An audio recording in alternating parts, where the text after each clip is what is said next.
Well, you have been in the trenches, you're killing it, you're crushing it, you're loving your business, and time's gone by, and you might wake up one day and think, ugh, how the hell did I get here? I'm doing really well, I'm stressed out, there's just fires that I'm putting out all the time. I'm not a business owner, I'm a HR babysitter because I got 20 staff and everything's a nightmare, and you need to come up for air in your business. And today we're going to talk about something that it kind of ties into the last episode we did on what type of business do you want? Do you want the empire and take over the world and scale and freedom and democracy and America and pew pew and all that? Or do you want the lifestyle business where it's not a huge play to take over the world? You want to make good money on your terms at your speed because you're secure and you're happy with all that. Either way, what do you want? But within that, there's something that we need to come up for air, and we all have to do this. Sometimes we do it on a fortnightly or quarterly basis. Kayla Malss from Allies Management, welcome back to the podcast. Hey. What is that thing that we have to do? We've got to stop saying yes or start saying no. And stop doing the things that aren't serving us in our business. Yeah, because I think what can happen, it's the whole frog in the pot. It's the whole mission creep. We set out to do one thing. Totally. Next minute, why are we in this country, invading this country when we started over the other side of the world, but the mission just kept on creeping. Yeah. And we have to bring it back. So before we kind of get into the chat, can you think of something recently in your business that you've actually had to go, no? Yeah, I can. And this is actually quite recent. I've had to stop saying yes when I see red flags in clients. And I think over time, these red flags, they probably weren't even red flags when I saw them. They were like beige, pink flags. And now I'm realizing, no. I have to draw boundaries. It was a hard red. Yeah. And I've been burnt too many times with clients who perhaps push me down on price, or who don't pay us on time, or who are just difficult to work with. And I have been burnt enough to now recognize those traits in these clients and know, hey, this isn't fun anymore. I'm not going to work with you. Yeah.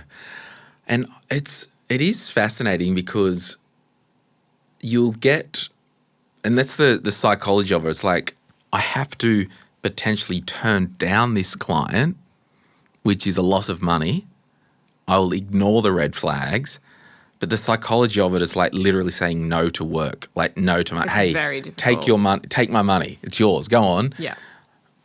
And we learn that the hard way as humans because we get needy, we get desperate, we might have bills in the business, and we just need to take any work we can get.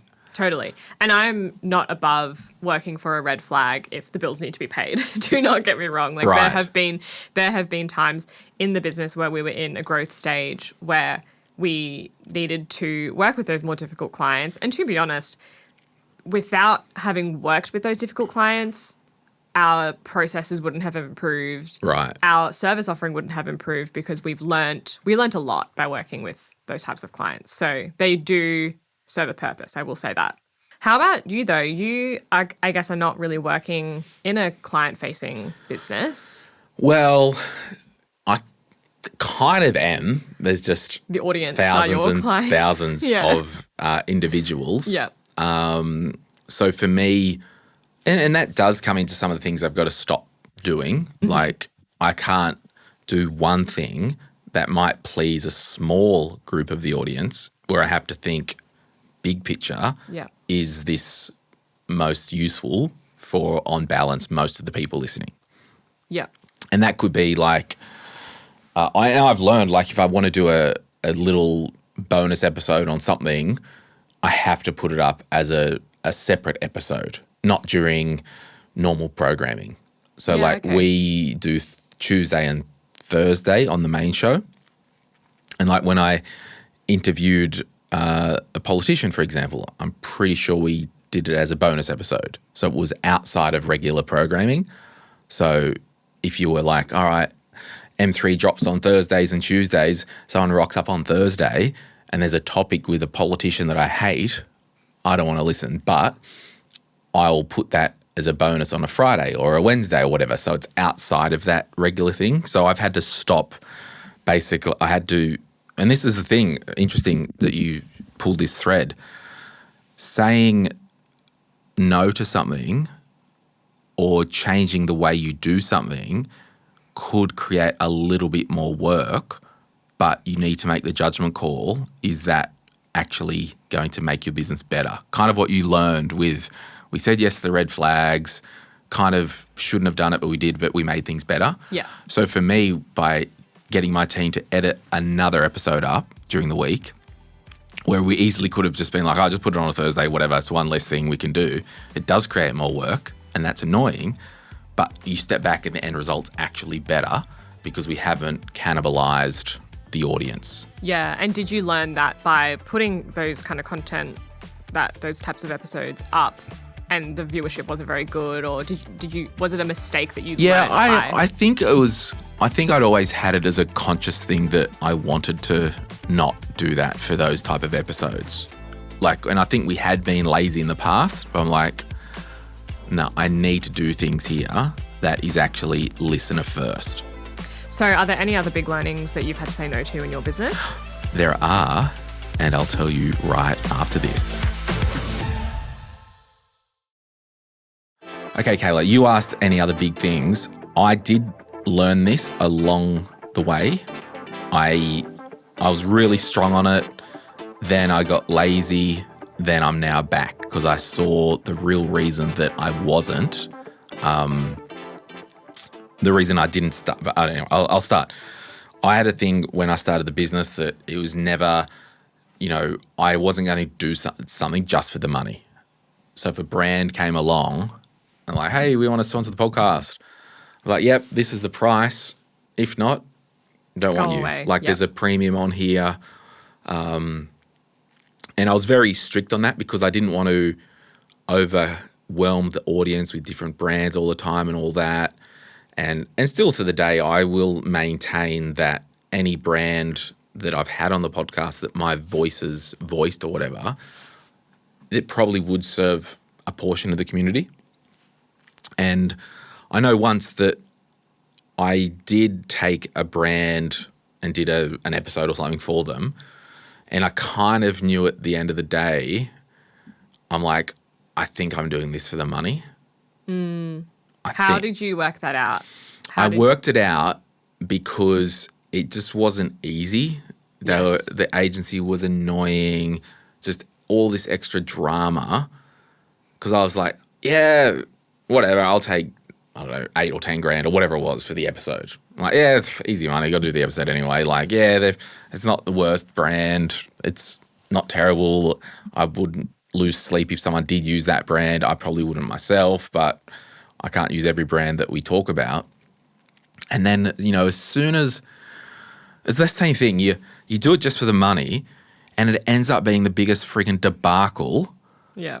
And drama and stress. And it's like, this now, the amount of drama and stress and time and energy that it's taken has actually made this not worth it at all.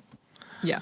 So that's a good distinction because I don't want people listening to think, oh, if this customer is annoying, it's all their fault. And I just need to say no to every customer who is annoying or something like that. Like, it's a good distinction to know when it's not a good fit or when something isn't working because something in your business has to change, a process or the mindset. Vibe of the type of client that you want. Yes. Yeah. Like, don't get upset if you're like, yeah, we serve engineers, and then every meeting they want so much detail that drives you insane. Yeah. It's like, no, that's your job and that's just part of it. Exactly. Yes. But if you like, oh, we serve artists and just help executors get stuff done. Yeah. Okay, well, you can whinge when you knowingly get an engineer into your business and they want all the details and they want to half do it themselves and they can't make a decision because everything has to be perfect, but you can't guarantee perfection before you start. Yeah. Yeah, you can whinge, but it's your fault for letting that client in because you knew that you were doing it for the money. Exactly. Yeah.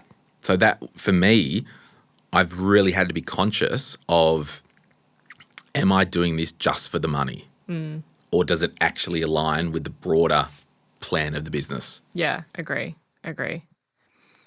I think for me as well, something that a shift I've had to make within my business is doing the same things over and over again that aren't working and really drawing a line in the sand. And a big one for me was expecting people to work with me who had no idea who I was. And as a service provider, you really need to put yourself out there as a service provider so you can connect with your customers so they get to know you before they hand their money over to you to work with them. And we were, posting on Instagram and doing all of the marketing things that you do as a marketing agency, but leads weren't working or there was a disconnect. People we would get leads in, but there was this bottleneck and it wasn't working. And I realized it's because I wasn't putting myself out there as a business owner because I guess I just thought it was a bit cringe and I thought it was a bit embarrassing or whatever. And that was a few years ago, and I guess I just put my big girl pants on and got over it and started posting on social media and started putting myself out there, and literally everything changed. My network grew. Leads were coming into us far more informed and already connected with the brand and with our purpose and almost like pre-qualified because they knew what we were about. And for so long, I was just doing the same thing over and over again and wondering why things weren't changing. Yeah. And that's now I've realized if something's not working, pivot, change. And that's like, you raise a good point there, and as you're talking, I was kind of thinking back to, the top of your funnel. Like everything in business, I believe, has to be in alignment. And it does really go back to that very start of that philosophy. What are you doing here? Do you want the empire or the lifestyle? Okay, done. We want this version or whatever that is. I don't care. Then it's like within that, we need clients to sell to, whether it's product, service, consulting, whatever. And then really looking at, well, who do we serve? Again, back to that, if I don't want to serve engineers in my business, I'm not going to the engineer expo. Yeah. Like you're allowed to say, no, thanks, I won't take that invite. Actually, in fact, there was an engineer expo the other day. There was an engineer expo I was at. I did this, and this is the whole thing that I've also learned as well. There was a website called Babyology. Have you heard of that? Anyway, so when I had, let's see if it's still around. Babyology. Yeah, babyology.com.au. We provide practical advice for parents and families to make raising a family a little easier. So they're a big online blog, right? And before I started this, like the main podcast, which was at the time My Millennial Money, before I started that, Kayla, I actually had a podcast called Sort Your Money Out for 10 minutes. It was rubbish. So I stopped it. Then I started My Millennial Money and kind of the reason why we're here today. But I was approached, I don't know how it happened. They're like, oh, Glen, do you want to come to one of our Babyology live events and set up a stand? And there's one in Melbourne, one in Sydney. And you can, but they do a morning tea for mothers to be. It's a big bridal shower, basically, en masse bridal shower. And then around the edge of the room, they've got little expo stands. Baby shower. Baby shower, sorry. Yes. Yeah, I got confused. It's been a long life. And they're like, oh, do you want to come? I'm like, look, I reckon I could get some exposure out of that. And they're like, okay, well, it's like $5,500 for the booth for the 2 hours or whatever. Okay. So I'm like, yeah, here's $10,000. Oh, you did it? Yeah, I did it. And I'm like, yeah, I'll get out there, try and, talk to, mums and just money help with the podcast, Sort Your Money Out. And then they're like, oh, okay, well, if you're going to do that, you also need to have a little gift for every one of them as well. So then I got some battery packs made, like little iPhone charger things or whatever they are, that were branded Sort Your Money Out, my website, my blog. And to be fair, and that was it was thousands of dollars to get that merch made, right? And So I did it, and that was great. Like, got to talk to a couple of hundred or thousand, women, and because they would buy seats and bring their friends and family and all that. And I'm just like, yeah, I'll try it. Get the brand out there. The sortyourmoneyout.com website isn't going away; it's still up. So did all that. But looking back, it's like, what the hell was I doing there? Yeah, look, the whole time you were telling me this story, I was like, where is this going? I can't believe you did this. I hope there's a resolution here. And I mean, I could probably even, let's open my email thing. We may have even still had some people, because one of the things was like, I'll get all their email addresses and do all that. And there was no other money kind of people there. And I had a financial advisor with me, and because I think one of our things was to make sure as well that you get life insurance, and get your family insured before you have the baby, right? Yeah. So I had an advisor there to talk about that. I'm just going to log in. How long ago was this? Oh, like 2018 or 17. It was before I started. I started My Millennial Money in 2018, and it was before I started M3. Okay. Because none of the merch was there. So I think, and I think we all go through this crap, but I'm trying to get to the point where I don't do dumb stuff like that aren't in line. Yeah. Have you done any dumb things?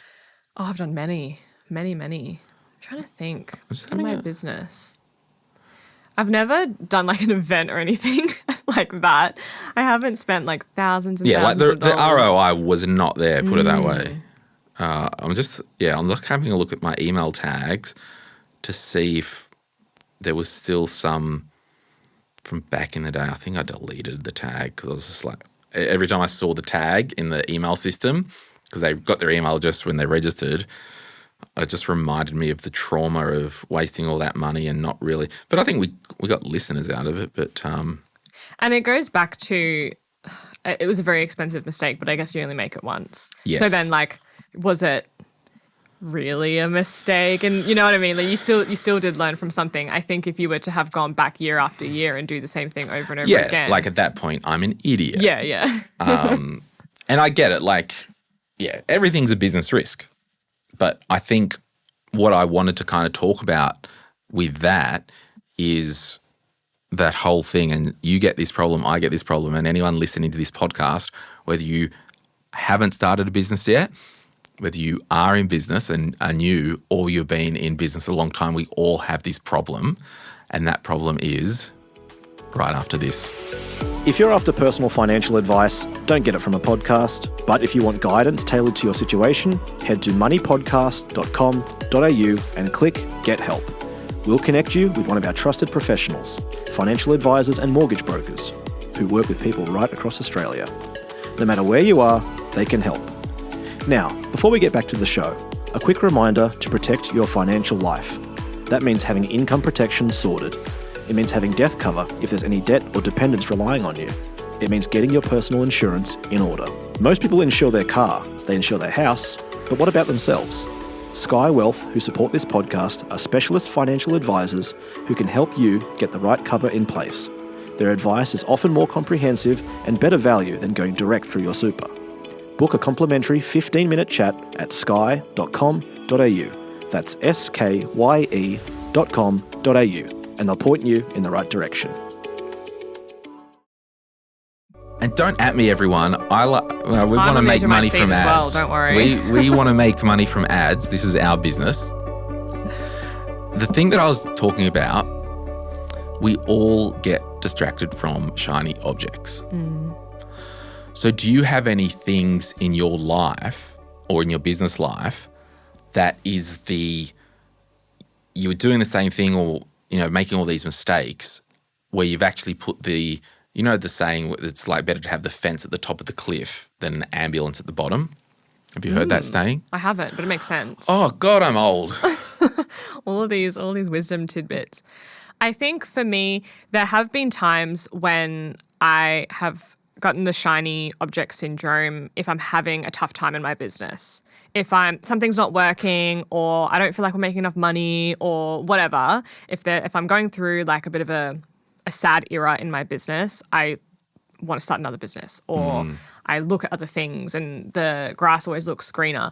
That used to happen back, I guess, in the first 3 years of the business when things were very up and down. And now I've connected a bit more to my purpose in a bigger picture, and I'm able to ride the ups and downs a little bit easier. Right. And I'm not so easily distracted. So, yeah, does that answer your question? Yeah, so Kinda. But have you put any hard line fences in? Do you want me to tell you what I've done that helps me and our business? Go for it. So I think number one, I've become acutely aware that if I get bored, a new project or thing helps. For me, in my own life, I get refreshed and revitalized with a new thing or a new goal or a new project, right? And that's just in most business owners, because most business owners, we are builders. In the corporate world, or if you're in a mortgage broking business or an accounting business or a professional service businesses, as one of those professions or financial advice, if you're either one of the two, you're a minder or you're a finder. So you go and get the work, all good, or you're the professional where I just like to mind these clients. I don't have that drive to get the new clients and all that. I just want to look after people. Yeah. So it's I'm a minder or a finder. So for me, because I'm a finder, I'm a builder, I need new stuff. Or I get bored. When I get bored, I literally get depressed. Yeah, okay. That's just the cycle for me, because again, the years are adding up and I'm being very self-aware of my own life. What I had to do, it all went back to, with our business, the operating entity for all the podcasts, it's called SIMO Interactive. SIMO does actually stand for Sort Your Money Out. A lot of people didn't know that. So what we had to do as a team, we had to put the time in. It's what is SIMO about? Because you might remember the other year, a couple of years ago. Remember that year? That other year, we did My Millennial Coffee. No. So my friends who own, Glee Coffee, they made us, a coffee blend that was just for me, that I chose, and we did the My Millennial Coffee as a brand. That screams shiny object syndrome. Yeah, and so I'm like, yeah, this is awesome. We're doing this. Just 100% going for it. And I put the whole team onto it. We did a big shooting day at the coffee roaster. We put stuff for sale and all that stuff. We literally just went all in. So podcasting, Glen gets this idea, bam, pulls the trigger. My Millennial Coffee, so good. Yeah. I didn't do good market research. I wasted a lot of time. We didn't sell that many.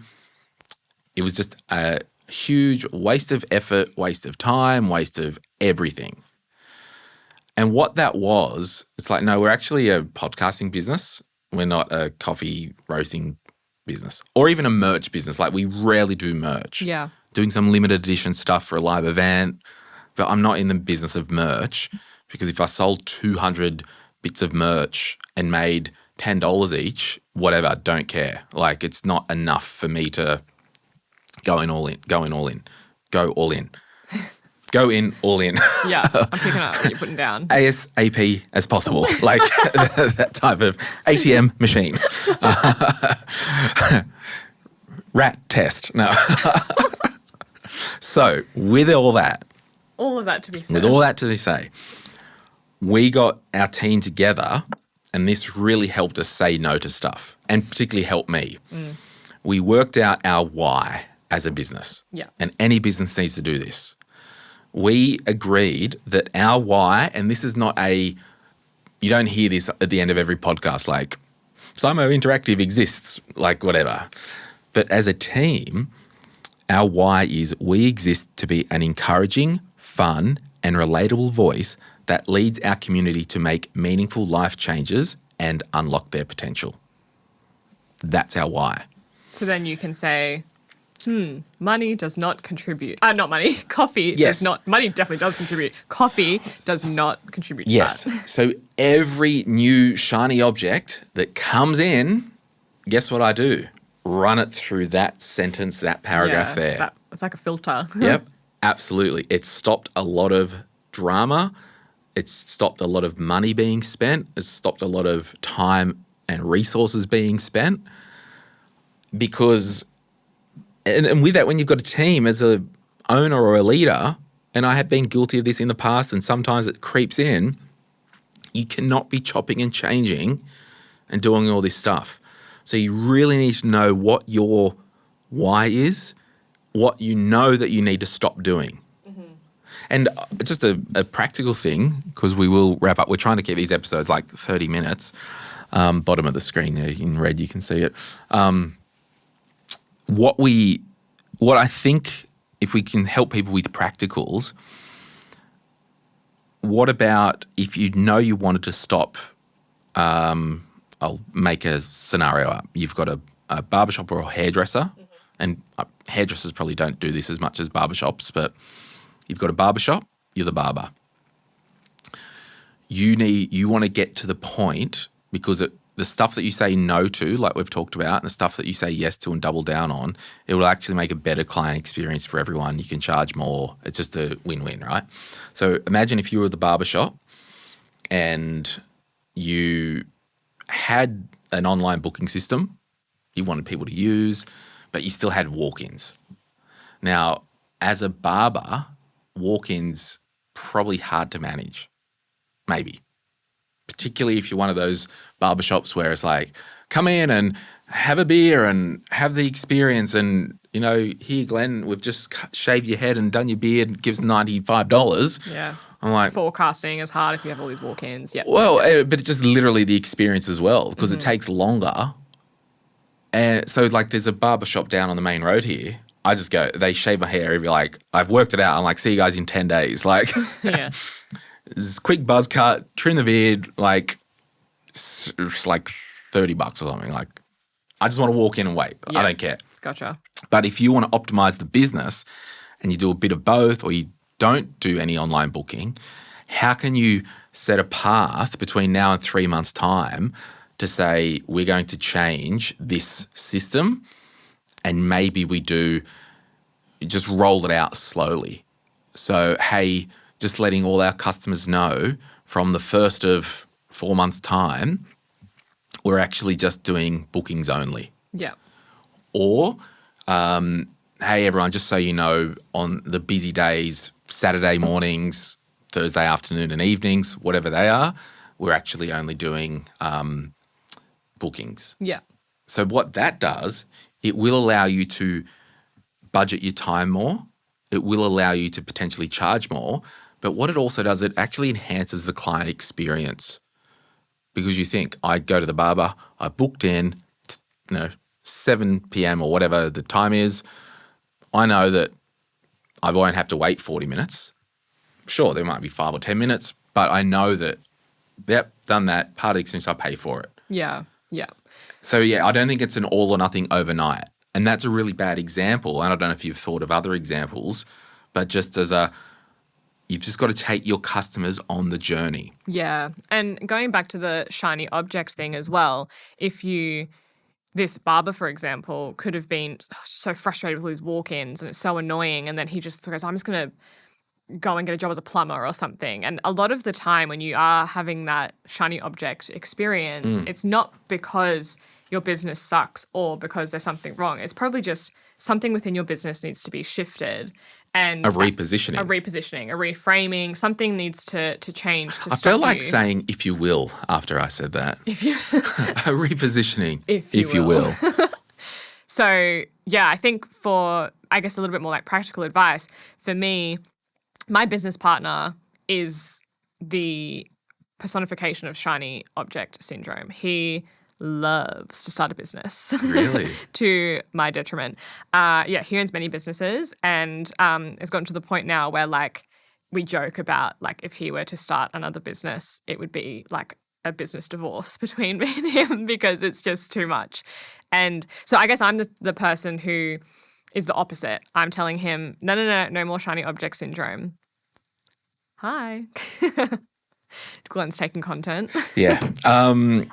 But for me, I am not so much shiny object syndrome where I want to start a new business. I'm more of the barber where I get fed up of something, and I've now realized that I can change that. Yes. Yes. Yeah, it's the distinction of I can change that within my business. And someone needs to hear out there that there in your business, there are no have-tos. Because guess what?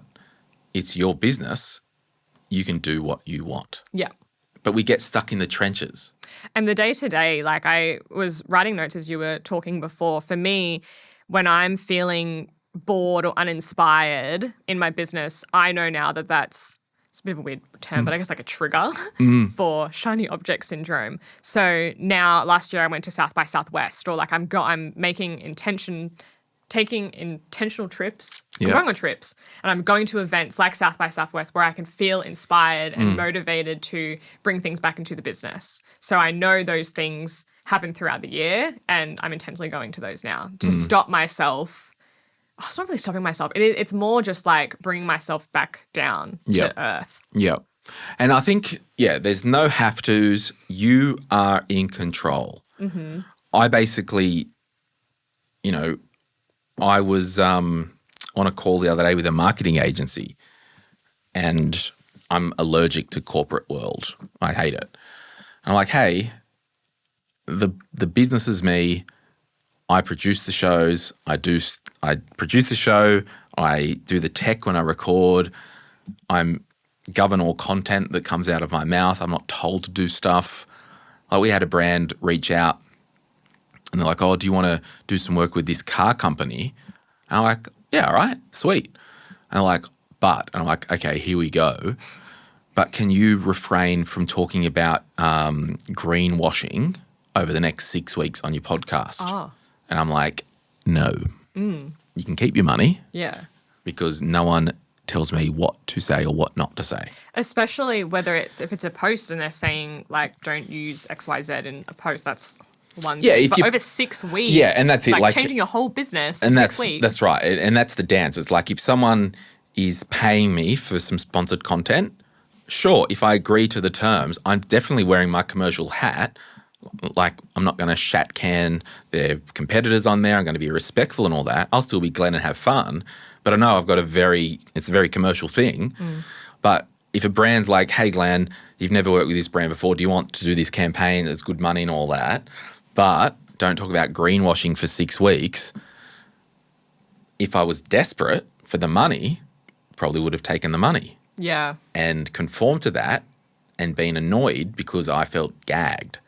But because my name's on the door, it's my business, I have the final call, you can shove that ad up your ass because I don't want the money if you're going to gag me. Yeah.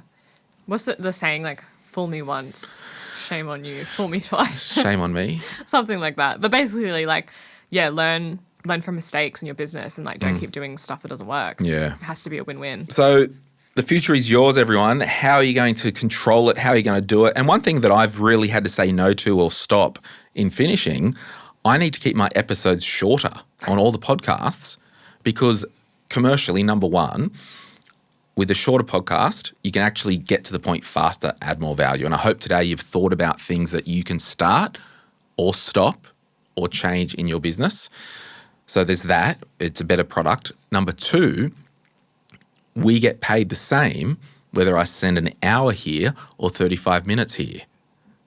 What am I going to do? Like, sure, I'll still do a podcast some days where it's an hour if I need to, whether it's 3 or 4 hours on a campfire chat. But for the day-to-day, I'm tightening it up. And there's other reasons for that as well. Like there's higher chances of someone clicking play if it's under 40 minutes than if it was over 50 or something. So that's kind of... Same thing as the barber thing you just said. Like you're optimizing the customer experience. Which will enable potentially more customers to come, get a good experience and tell other businesses about that. Totally. And, I'll finish on this. Another barber I went to on the coast, Tony, I would go there, it's walk-in only, which is fine. And he makes a good living and all that. So I'll get there and... because everyone wants a fade now. He's like, oh yeah, I charge X amount more for a fade. I'm like, Tony, bro, like he's taking you an extra 15 minutes. That 15 minutes, you could charge probably $40 or whatever for someone waiting in the seat. Up your prices if you want to fade because it's literally taking you longer and you don't enjoy doing it. Yeah. Anyway, we'll leave you with that, everyone. My name's Glen James. This is Kayla Malss. Where are you from? Allies Management. How can you help? I run a full-service marketing agency for service-based businesses. So social media, ads, email, copywriting. That's what we do. No, you help people look good online and take all the pain points away. That's for the next episode on elevator pitches. Is it? All right, bye. Any advice is general financial advice only, which does not take into account your objectives, financial situation, or needs. Because of that, you should consider if the advice is appropriate to you and your needs before acting on the information. If you do choose to buy a financial product, read the Product Disclosure Statement, PDS, and Target Market Determination, TMD, and obtain appropriate financial advice tailored to your needs. Simo Interactive Pty Ltd, the publisher of this podcast, and Glen James are authorised representatives of Money Sherpa Pty Ltd, which holds financial services license 451289. Opinions or comments from any guests on the podcast are theirs and not those of the host or the publisher or their respective license holders.